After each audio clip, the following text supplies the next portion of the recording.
rare and balanced view on politics in today's world. Based on facts, born of rationality, common sense, and logic, providing context on today's events, this is American Perspective with Rick Thomas. Hello, everyone, and welcome to American Perspective. I am your host, Rick. Okay, what the heck is that? Is that like some sort of a dancing... Wait a minute, what is this? Oh, it's a turkey. A dancing turkey in the chat on Rumble. The Rumblers found a new emoji, and it's all over the place now. They got dancing turkeys, dancing dogs, dancing Trump, all kinds of stuff. I guess they're turkeys. That's what it is. Anyway. Okay, first things first, I will not be singing this later because at this lovely person's request.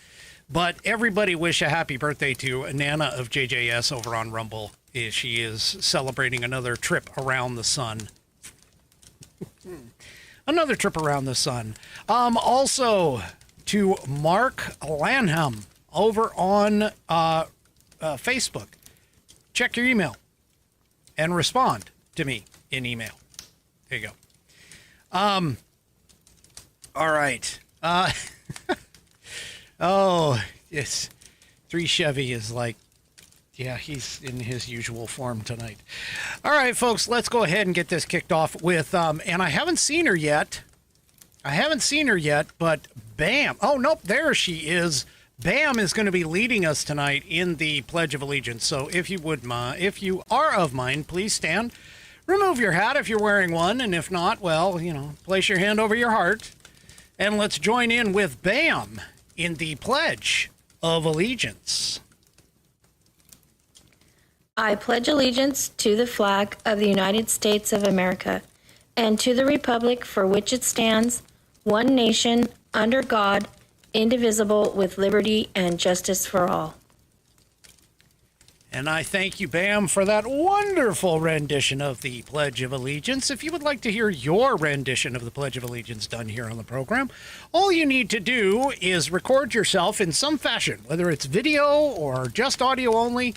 It doesn't matter. I'll take them both. But do your rendition of the Pledge of Allegiance in your style, and then, of course, attach it to an email. You can attach it either with a staple or paperclip, according to 3 Chevy. But anyway, attach it to an email.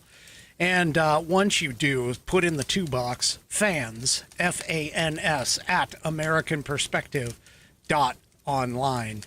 That's fans, FANS, at AmericanPerspective.online. Oh, now 3 Chevy is saying use super glue to do it. Don't super glue your computer, okay? Let's just not... Cutting that off right now. Anyway, all right. So tonight's sponsor is theflagshirt.com. I'm wearing one of their wonderful shirts. You can see here, this one is the Declaration of Independence cotton polo, men's cotton polo right here. And yes, it is a wonderful shirt done by a veteran-owned organization. And so they are wishing everybody a happy Thanksgiving right now. Nothing special in terms of that, but they do have it on their main page. Happy Thanksgiving to all. Here, let me show you. There it is. See? Happy Thanksgiving. All right, you can go and find styles like this all over theflagshirt.com. That's theflagshirt.com, and you can check out all of their patriotic styles, whether it's men's, women's, children's, accessories. There's all kinds of stuff. They have made in the USA. They've got featured brands. They've got some wonderful hats and socks and ties and just all kinds of stuff. It's all in the glorious red, white, and blue. Also, too, they have free shipping on orders of over $75 or more. You will get free shipping, of course. And I know we're still under the Bidenomics economy. Trump hasn't gotten into office yet. He's already making some effects, but nothing yet in terms of pricing and things of that nature.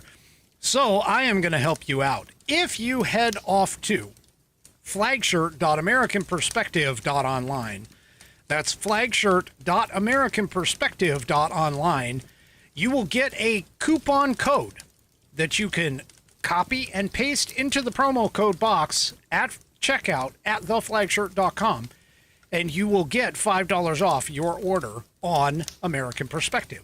Go to flagshirt.americanperspective.online, grab that promo code, put it into the promo code box at checkout at theflagshirt.com, and get $5 off your order. Go to theflagshirt.com and get yourself patriotized. All right. Well, you know, a couple of things happened today, which is actually quite impressive and somewhat short of amazing. No, well, maybe not amazing in terms of one particular thing, but the other one that I'm about to talk about, this is kind of amazing. Here in the Epic Times, you can see that Hezbollah and Israel have agreed to a ceasefire. Now, the ceasefire is supposed to have gone into effect at 4 a.m. local time, which would be 9 p.m. Eastern time on November 26th, which is today. So we are less than 1 hour away from when the ceasefire is supposed to go into effect. And so, yeah, so this is perfect. You know, as far as like Israel and Hezbollah. Now, keep in mind, this is what's going on over in the Lebanon side of Israel. This has nothing to do with Gaza, all right? And, you know, that's kind of the scenario. You got to remember, Israel was actually fighting a two-front war. So this is the second war, or the second side that kicked in a little bit after October 7th. But they were, you know, Hezbollah was attacking in support of Hamas and the war against Israel. So that's kind of the thing. But hopefully this will hold. It is supposed to be set up as a permanent ceasefire. But for at least the next 60 days, they're planning on doing this. Okay. But anyway, so Israel and Hezbollah have agreed to it. It's set to end more than a year of the cross-border air and rocket attacks and 2 months of Israel's ground war to drive Hezbollah's terrorist group away from Israel's northern frontier. The deal calls for Israel to evacuate Lebanese territory within 60 days and for the Lebanese army to move in and secure the area. Now, here's the problem. The Lebanese army has had difficulty confronting and containing Hezbollah, which is part of the reason why Hezbollah was in the area in the first place. Again, it's kind of, I don't know. We'll just kind of have to see what's going on. But Lebanon has committed to having its army continue Israel's work of destroying Hezbollah's fortifications near the Israeli border, including some of the tunnels that were meant to enable an October 7th style attack.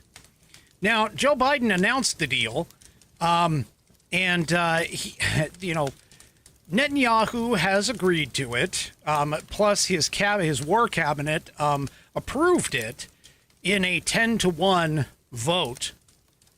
Okay, so yeah. Now, keep in mind, Israel's not giving up land. They're not giving up any land. They're actually giving the Lebanese land back to the Lebanese. But the point here, though, is that the southern part of Lebanon was taken over by Hezbollah and pretty much by default or de facto has been run by Hezbollah the entire time. And so now with the pager attack and some of the higher ups being taken out, there is a good chance that something like this may hold. But obviously, we'll just have to see. And Biden kind of mentioned about civilians on both sides will soon be able to safely return to their communities and begin to rebuild their homes, their schools, their farms, their businesses, and their very lives. Now, one thing that has definitely been kind of a challenge is the fact that there is a large part of northern Israel that got evacuated with this entire war. And so if this peace holds, then they will be able to return to their homes. They won't have to be sequestered down further in Israel for this. So we'll just have to kind of see where this goes. Obviously, Hezbollah is going to have to uphold its end of the bargain.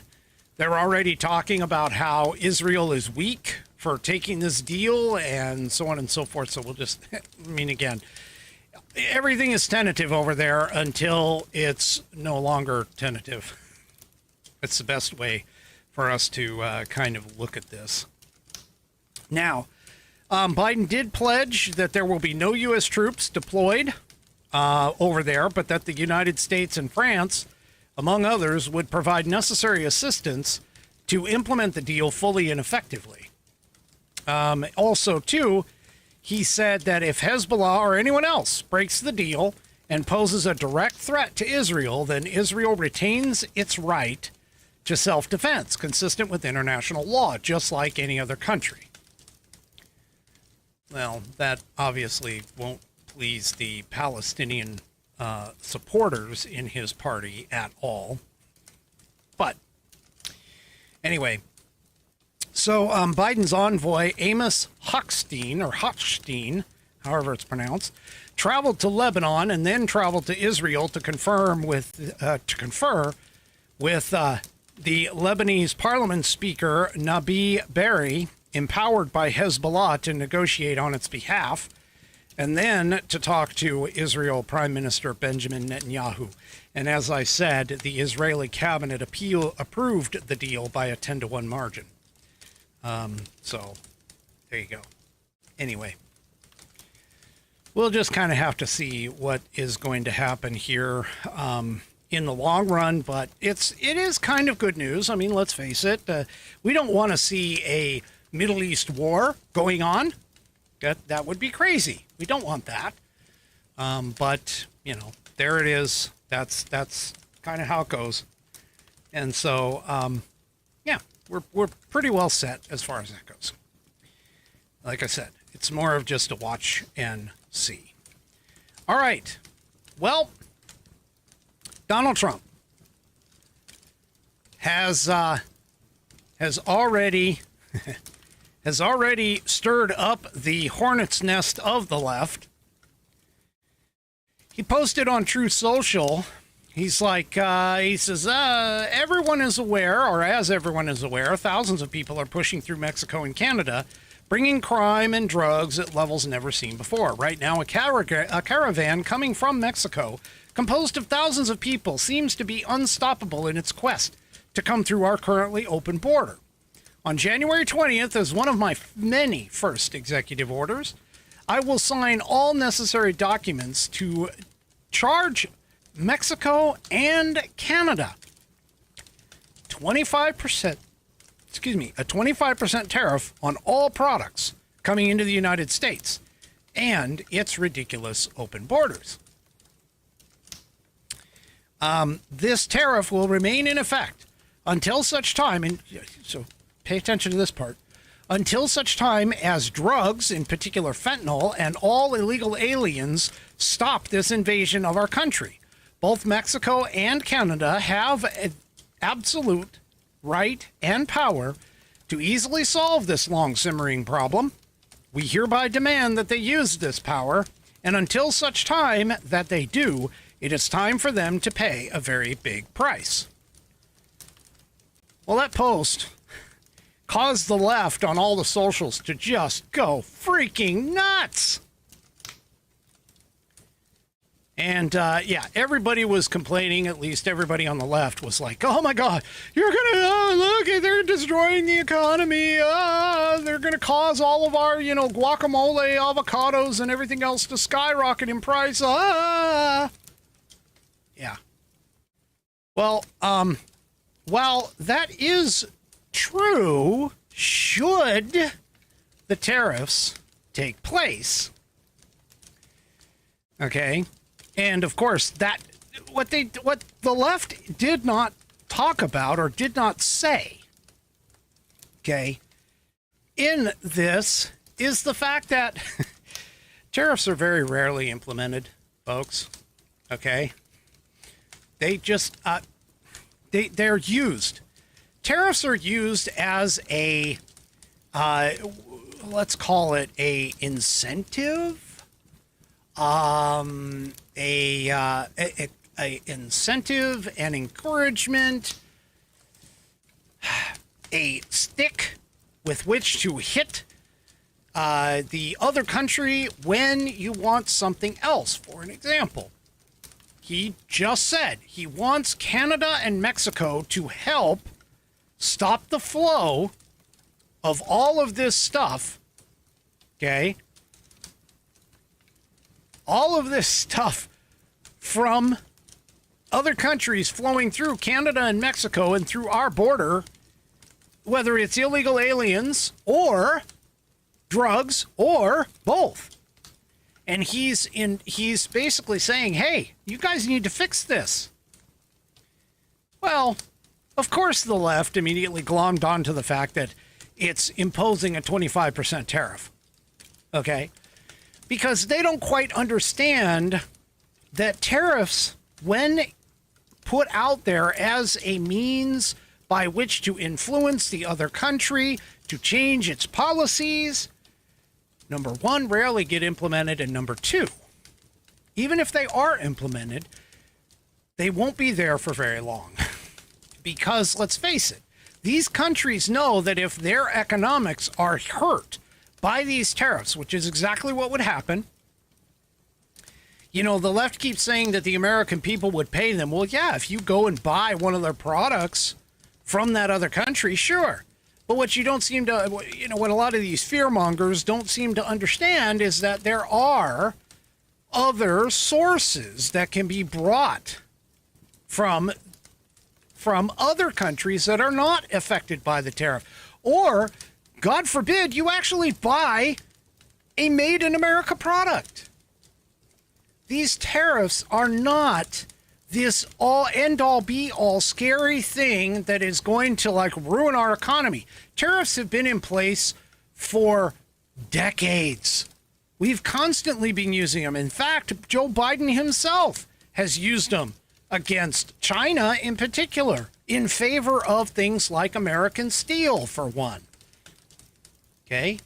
These are not scary things, folks. They are a tool by which the president and Congress can use in order to leverage and enact certain policies in other countries by way of trade negotiations through tariffs.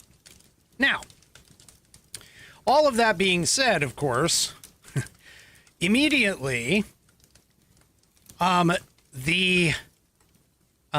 see, what is it? Immediately, Canada and Mexico started talking about, well, Mexico in particular. The president of Mexico basically said, hey, you know, every time you put a tariff on things, we're just going to add a tariff on you. Well, there's only one problem with that, and that is that the imports that we take from Mexico are less than the imports that they take from us. So, in essence, what she would be doing is she would basically be hurting her own country in that sense. But yeah, I mean, again, keep in mind, these tariffs, there's nothing that's gonna, they're not the scary, you know, badass thing that you got to be completely worried about. They're just not. Okay? He used them during his first term as president. Okay? Biden, in fact, left the China tariffs in place and raised them $18 million. You would know that if you followed this program, but raised them $18 million not too long ago, within the last 6 months. So, again, it's not as bad of a thing as what you guys, what the left is trying to make out. In fact, it's so bad. This was so bad, okay, that Canada almost immediately had a conversation with Trump. That's Justin Trudeau of Canada called Trump, okay, and basically talked to him. Canada's PM said that he, quote, had a good call with Trump last night following the announcement that he'll impose 25% tariffs on Canadian goods.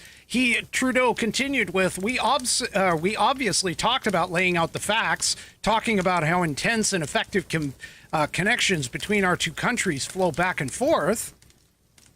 Okay, well, obviously that worked. Trump wanted to bring him to the table.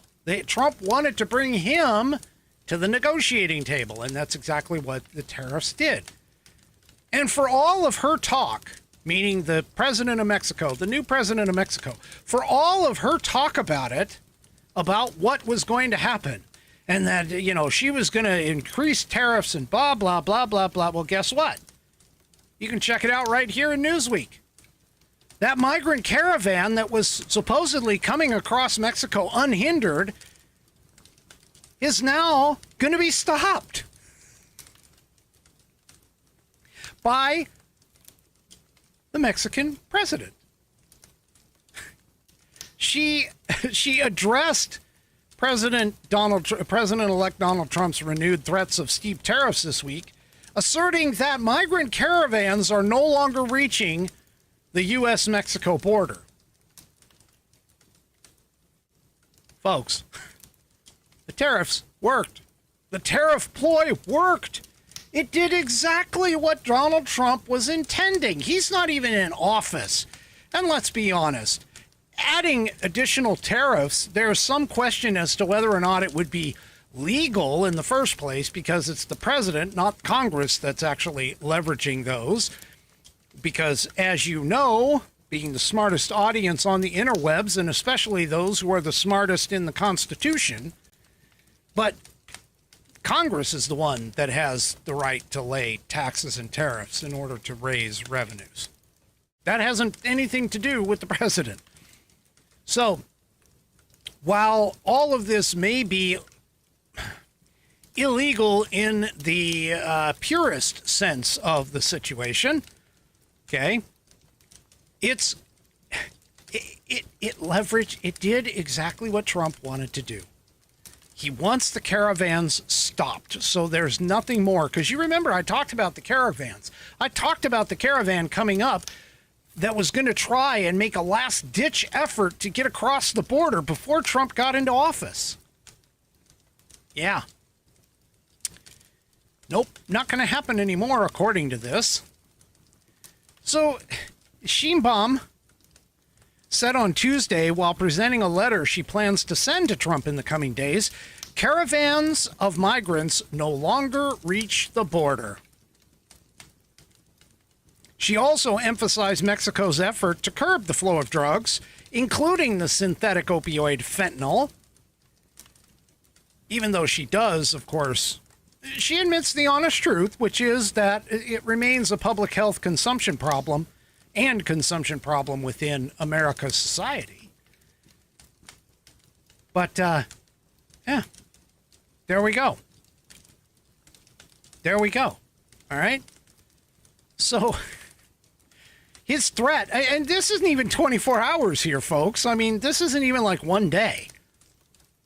So the lefties and the leftists obviously don't understand what tariffs actually are. They don't understand that they're basically a stick with which to wield when necessary in order to get what you want done. Folks, tariffs are not that, they're not scary. We've had tariffs, we've been under tariffs. In fact, Trump utilized tariffs a lot during his first presidency, and his first presidency had low inflation, had low prices. There's nothing scary here, people. It's not going to cause an entire trade war. I mean, can it? Sure, if it's taken to the extreme, but I doubt it's going to happen. Okay? All of this is just fear-mongering by the left. And it's because they don't understand. They don't understand the methodology by which Trump is using to get these other countries in line. Yeah, as Coco DeWhiskey points out, tariffs have been a thing since America began. Exactly. And it's a way to motivate people, motivate companies to actually make their products in America. It also is a way to motivate countries to do specific policy things. For an example, stop migrant caravans from freely crossing your country.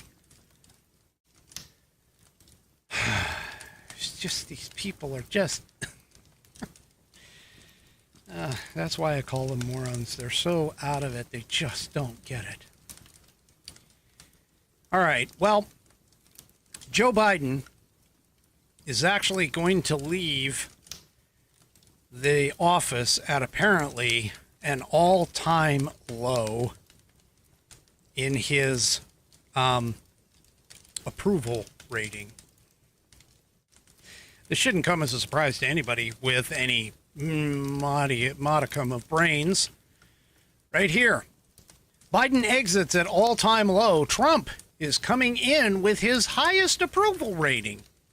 So this was based off of a new Emerson College survey, and by the way, this is in the Washington Examiner. It was released this morning that shows just a third of America, 36%, approve of the Democrat, while 52% disapprove. The poll analysis called Biden's rating a 4-year low for the president in Emerson polls. President-elect Donald Trump, meanwhile, is returning to the White House with one of his highest approval ratings ever at 54%. That's 6 points higher than his pre-election approval, showing strongly that America likes what they've seen out of Mar-a-Lago so far.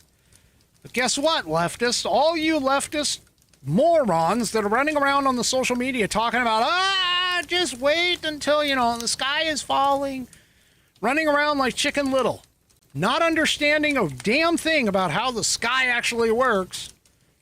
And you're running around and going, it's going to be... No, the majority of the American people are a lot smarter than that. This is part of the reason why he was elected, folks. You just don't get it. We didn't want the status quo. We had 4 years of the status quo, and we were going to get the status quo plus worse if Harris got in. The American people, the majority of the American people who have brains and brain cells to rub together to actually have a thought, went ahead and voted in Donald Trump because he is doing exactly what they want. He is being the bull in the china shop, and he is going to tear everything down and rebuild it the way that it was supposed to be built. That's exactly why. It's exactly why. So apparently in the piece here, it's not just MAGA folks. Well, no kidding. Approval of Trump is spread across a wide spectrum of the country, just like his election support. Spencer Kimball, executive director of Emerson College Polling, said Trump's favorability varies significantly by gender, age, and race. Trump's strongest age cohort is among voters 40 to 59, with 60% viewing him favorably, compared to 48% of those over 70. Notably, his favorability has actually risen among younger voters, with 55% of those under 30 expressing a favorable opinion. Kimball also stated that 48% of women, 53% of Hispanic voters, and 28% of black voters approve of Trump.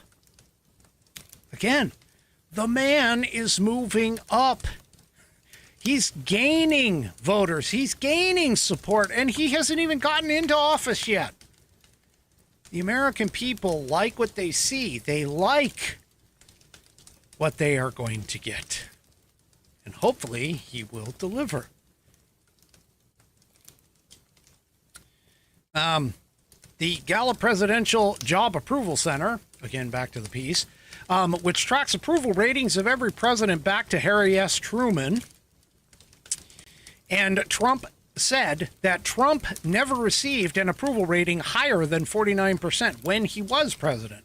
It also said that Biden entered office with a 56% approval rating.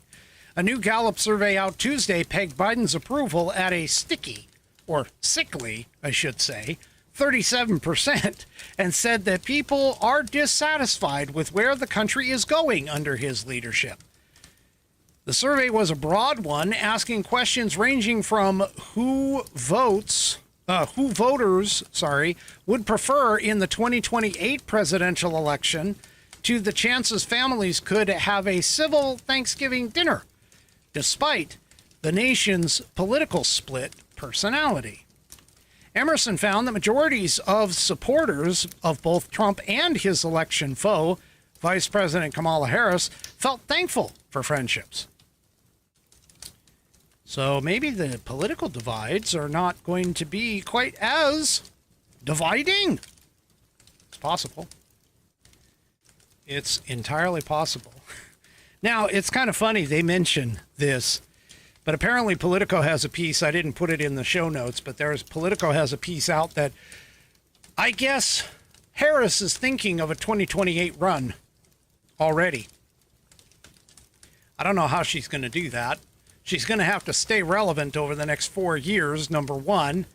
And number two, she's going to have to change a lot of her persistent Marxist, leftist, Democrat moron ideas during the next 4 years. And she'll have to come back against a very large uphill battle. Not that she didn't already have an uphill battle, but she'll have another large uphill battle should Trump's policies and Trump's agenda actually be implemented and start working like everybody is expecting it to. Yeah. We're going to see all of that. So I don't think she can be calling for trying to run in 2028. Not to mention the fact that even if she does run in 2028, my bet today is that her 2028 run will end the exact same way or very close to her 2019 run. Because let's face it, folks, the only reason why she was in the 2024 election is because she was installed there. And I highly doubt the Democrats are going to go through that again to where she gets installed without their will. I mean, 14 million people in the primary voted for Joe Biden, and the Democrat Party just swept them all off the table and said, yeah, we're going to install her. I don't think that's going to work. She is not going to be able to get past the primary, I don't think. I personally hope and think that her political career is dead, but that's dead. I mean, she could run for governor of California and screw up the state even worse than Newsom. Speaking of Newsom, did you see that he has stated that if Trump gets rid of the $7,500 government credit for electric vehicles, that he is going to institute that same exact credit for California and EV makers in California, with one notable exception. Tesla's not going to be a part of that. Oh, people. This whole idea of spending $7,500 in credits, consumer tax credits for EV purchases, is actually not very popular either. And Gavin Newsom should take note of this, but this here in Woke Spy, 67% oppose the government's $7,500 consumer tax credit for EV purchases. That's 2/3 of Americans polled are saying that they don't agree with this tax credit. And so because they don't agree with this tax credit, I mean, even Elon Musk is like, yeah, we don't need that tax credit. Why would we need tax credits? Okay. So, according to Neapolitan News Service this week, they posed a couple of simple questions to about 1,000 registered voters with the polling help of Scott Rasmussen. They said, should the federal government encourage people to buy electric vehicles rather than gas-powered vehicles by using regulations and financial incentives? Or should the government simply let consumers decide what cars best meet their needs? This is what the online survey read. Only 26% actually backed the government incentives, while 67% opposed it, preferring instead to allow customers to decide. Now, there was another 7% that said they weren't sure. But, yeah, it's not happy. People don't understand. These $75 or $7,500 in tax credits, should everybody take advantage of them, all that is just government subsidizing the EV market. Now, Gavin Newsom is saying that the reason, or has claimed people, sorry, I got to get this right.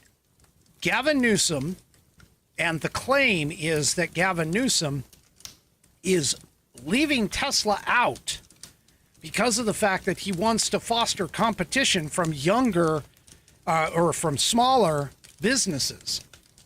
But the problem here is the fact that Tesla is the biggest EV maker and is a very large employer in California.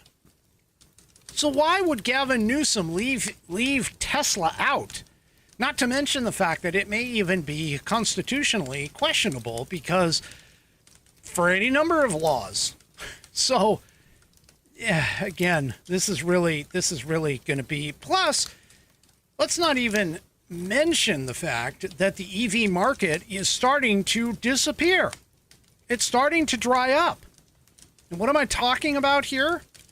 Well, the auto industry itself, and this in CNBC, the auto industry itself is pulling back on its capital junkie tendencies after unprecedented spending on EVs and, hey, by the way, self-driving.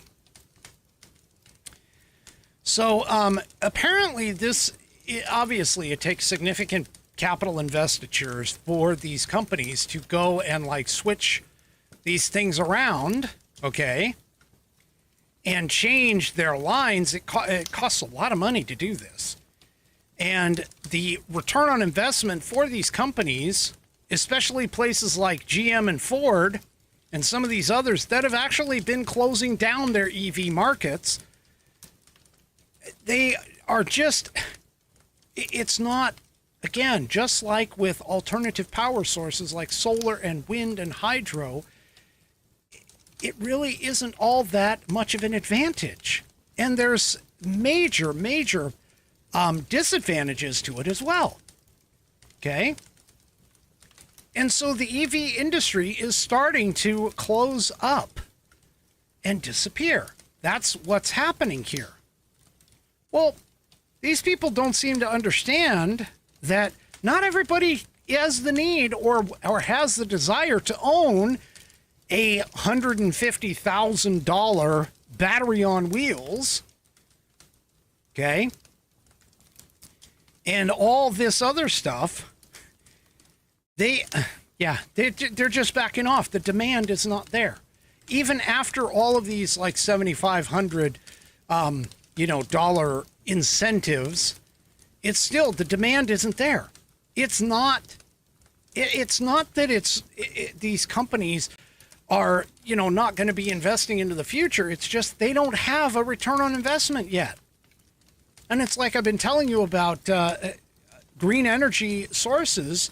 For an example, like wind energy, it takes 25 years to actually return or, get the money back on something like that. But they're changing the wind blades at 20 years. So the blades are being destroyed at a rate that's faster than the return on investment. So they're already putting in money into maintenance in some of these wind farms before they even gain their money back from the initial investment. And that's just one example. You have all these lithium-ion batteries, which, by the way, are mined in places where it's just devastating to the earth to pull these minerals out in order to create these things. these batteries, and then the batteries are not recyclable. They got to like throw them away. The same thing with the blades. They got to throw them away. Folks, we're not, the science has not caught up to the efficiency factor when it comes to some of these green energies. The only green energy that can produce enough power as well as produce less waste and be more quote unquote green is nuclear power, which nobody wants. In fact, here in Washington, we've got an abandoned nuclear power site because they only started building the plant and then they lost the funding for it. And it's still there. The water towers are still up. But it's not active anymore. And what about safety concerns? As Nana JJS points out, EV batteries are devastating if they catch fire. Well, what about safety concerns? Here, Hyundai and Kia recall over 200,000 EVs over potential power issues. The Hyundai, Genesis, and Kia customers that are affected by the recall can get their vehicles fixed for free. Now, I'm not saying that in comparison, the gasoline and diesel-powered engines are much safer than these, but you need to understand the technology is really fairly new. And when you try to increase, like what Kia and Hyundai have attempted to do, increase their longevity in terms of how far they can travel, you're pushing the limits and the boundaries of these things to where there could be some safety concerns in here. Now, in this particular setup, they're recalling these vehicles because of their integrated charging control units could experience issues that could result in a loss of drive power and pose a safety hazard. You also have things like cold winters in places like Illinois. And you end up with these batteries that are just, they don't last very well in the cold. I mean, I've seen maximum distances quoted by these things. We're now getting into like the 300-mile range on some of these vehicles, but yet it takes you 10 to 12 to 14 hours to charge the batteries back up in order to gain another 300 miles. There have been people who have rented electric vehicles and attempted things like cross-country travel, and they found that it took longer because it takes longer for the EVs to charge than it does just to pull into a gas station, fill up on a tank of gas, and take off. Now, I have consistently maintained and continually will maintain that if you want to have an electric vehicle, your best bet is to have an electric gas hybrid. The Toyota Prius, as an example, has been around for quite some time. They have great models. And, honestly, that is probably the best of both worlds. You have high gas mileage. Most Priuses are running around 45 to 50 miles per gallon, which is absolutely fantastic. And when you're in town, just in stop and go traffic, you don't even use the gas that much until it turns on and has to charge the battery, but you're mostly on battery power. So it helps cut down on pollution in that particular sense. Now, I'm not saying that everybody's going to go and run off and buy a Prius, but I'm just saying the technology to be able to go all electric is a bit of a problem. Okay? So yeah. So the ICCUs in Hyundai is approximately 145,200 were recalled. So that's the integrated charging control units. That's what ICCU stands for. And they list some of the other ones like the Ioniq 5, the Ioniq 6, the Genesis GV60, the Genesis Electrified GV70, and the Genesis Electrified G80 vehicles may become damaged and stop charging the 12-volt battery, according to the recall report submitted to the National Highway and Transportation Safety Administration. So Hyundai said in a statement on Monday to Fox Business that it recalled vehicles to ensure the safety of its consumers and out of an abundance of caution. It said that some of the Hyundai and Genesis vehicles had been previously recalled. The issue has not been responsible for any crashes or injuries in the U.S. or Canada to date, the company told Fox Business. In Canada, another 34,500 vehicles are also facing recall for the same reason, it said. So the automaker did say that airbags, braking, and power steering would remain operational if the recalled vehicles lose the ability to charge their 12-volt auxiliary batteries and initiate a design-intended fail-safe mode that allows for immediate full propulsion while gradually reducing motive power over time as the vehicle's battery is discharged.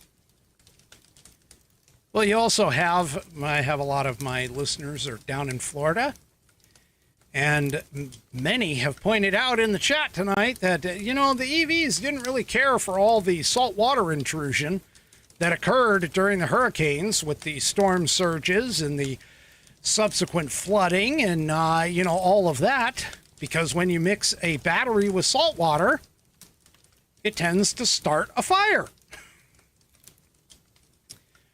Yeah. And it's just, they're just not the best mode of transportation for everybody. So to sit here and do an all-in on something like this is just, it's ludicrous. It is really ludicrous. And I'm not talking about the rapper. I'm talking about just the fact that it is basically short-sighted and moronic. Well, remember how I was telling you about the auto industry starting to close down and things like that? Well, when you think about the auto industry, where do you think of first?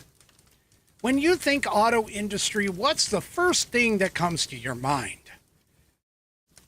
Well, I mean, this is kind of a rhetorical question, but the first thing that comes to my mind, no matter what, is Detroit.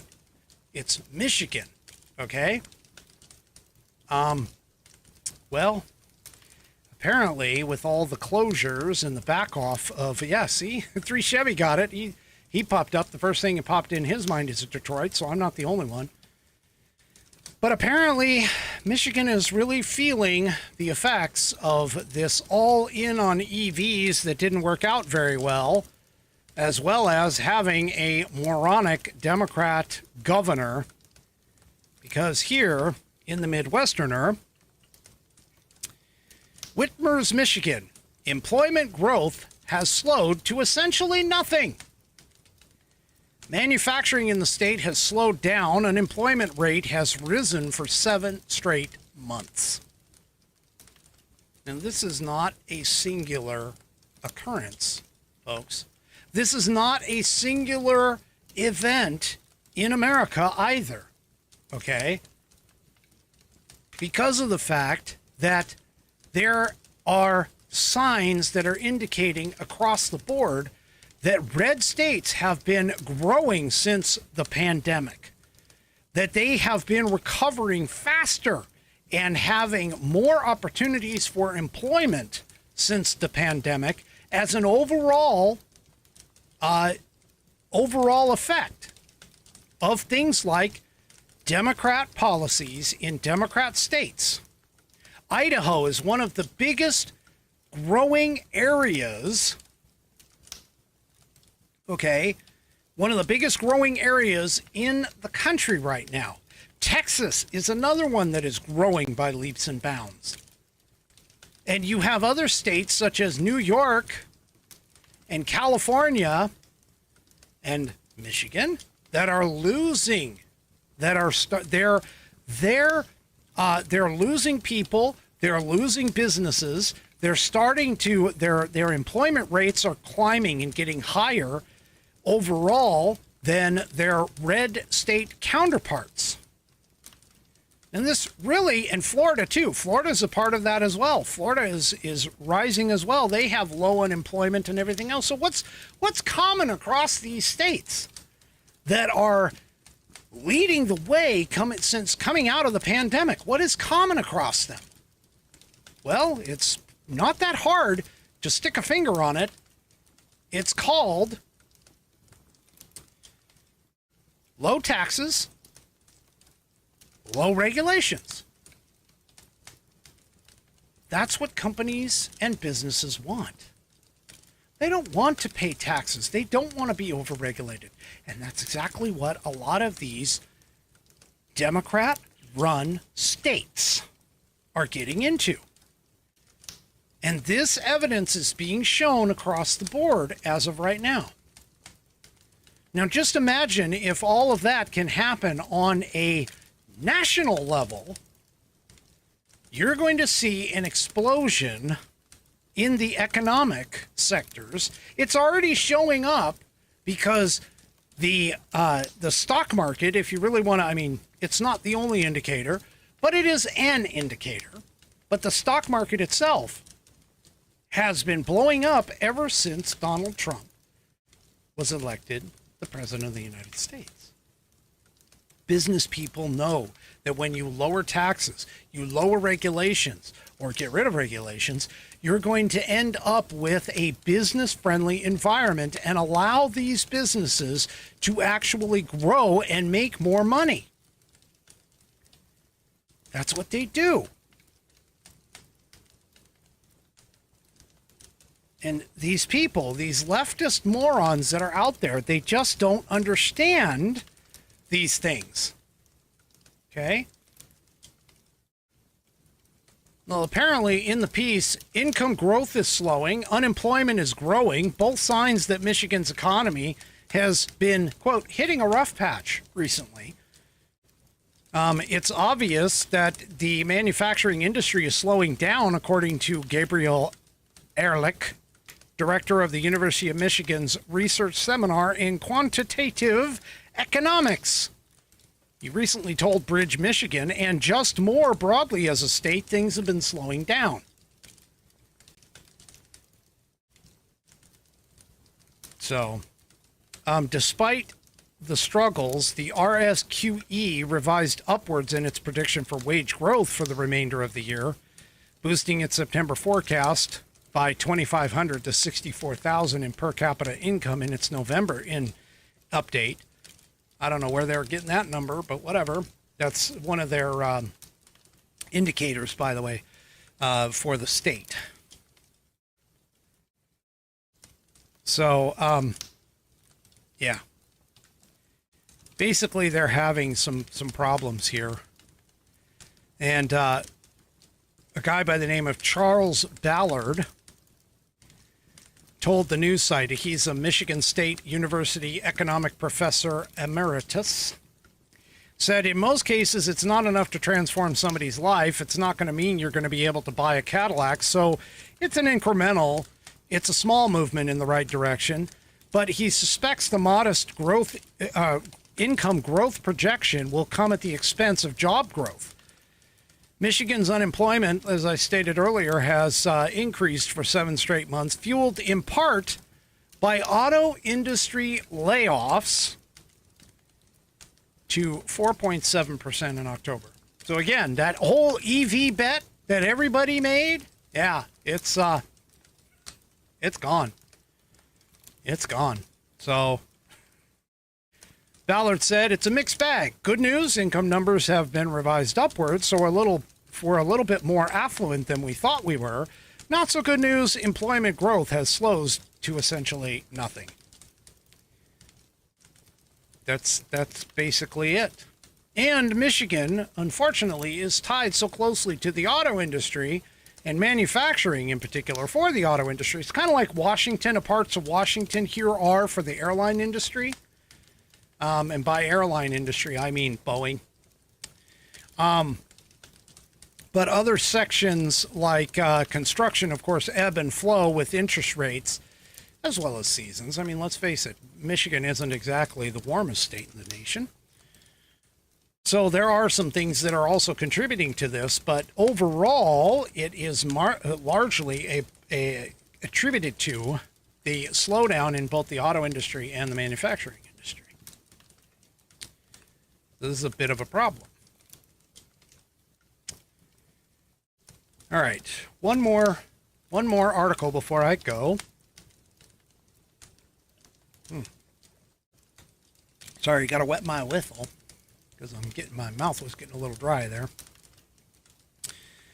So, James O'Keefe Media Group has another undercover sting that has provided some enlightening information, in particular with regards to the Wuhan flu. Here, in the National Pulse, a top NIH scientist admits that Fauci was likely funded the Wuhan lab and questions vaccine efficiency. Well, there you go. I mean, let's be honest. This stuff, we all know that the NIH funded Wuhan to do their gain of function research, all under the direction of Anthony Fauci. Fauci questioned the lab leak theory, which, by the way, is, Bobby UK is asked a question here that I'm going to address real quick. What's that crackling noise? That crackling noise is the fire in my background video. That's the fireplace. It's an ambiance thing. Anyway, back to this. So the NIH, of course, funded the Wuhan lab. The Wuhan lab, of course, is the one that created the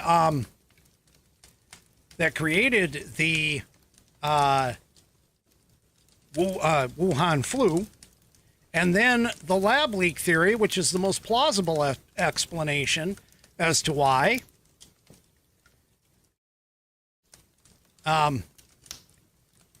In terms of the Wuhan flu. So, as to why the Wuhan flu had gotten loose is because of a lab leak. So, yeah. Anyway. Okay. All right, fine. You guys are sitting here complaining about this. I will go ahead and lower it there. There you go. It's not a problem with the mic, believe me. It's definitely not a problem with the mic. All right. So continuing on this, the same gentleman also openly admits that vaccines that were meant to prevent COVID likely do not work as intended. Okay.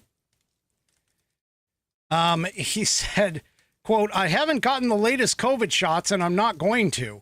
There's mixed evidence about if it really does anything." This person is, by the way, just so you understand, his name is Raja Cholan. He's the chief of the Health Data Standards Branch at the U.S. National Library of Medicine for the NIH. Okay. So, anyway, Cholan said that one of his biggest concerns regarding the COVID-19 vaccines was the approval process. He said, quote, "The measles vaccine requires several rounds of approval, but the COVID-19 vaccines were accelerated through the approvals for all of us to get our boosters." He says, adding, "Pfizer and Moderna are just getting a bunch of money from it." Yeah. So anyway, there you go. So here we are. We're back to COVID-19. And once again, all of the BS that was provided to us for all of that, is, Anyway. All right, folks. That's the end of it for me for this evening. Do me a favor. If you like the program and you like what I do, head on over to rumble.com. Get yourself an account. It is free. And once you have that account, make sure that you sign up, and it's sign up to follow the American Perspective channel. It's hit that green follow button, and you'll be able to get notified every time that I go live. Also, too, before you take off, make sure you hit all those thumbs up buttons along the way on all of my outlets, whether it's Facebook, X, YouTube, or on Rumble as well. We will see you tomorrow night, 5 p.m. Pacific, 8 p.m. Eastern Time, right here on American Perspective. And you guys have a great rest of your evening. And good night, everybody. The previous broadcast was produced and is owned by Active Eye Media LLC. All rights reserved.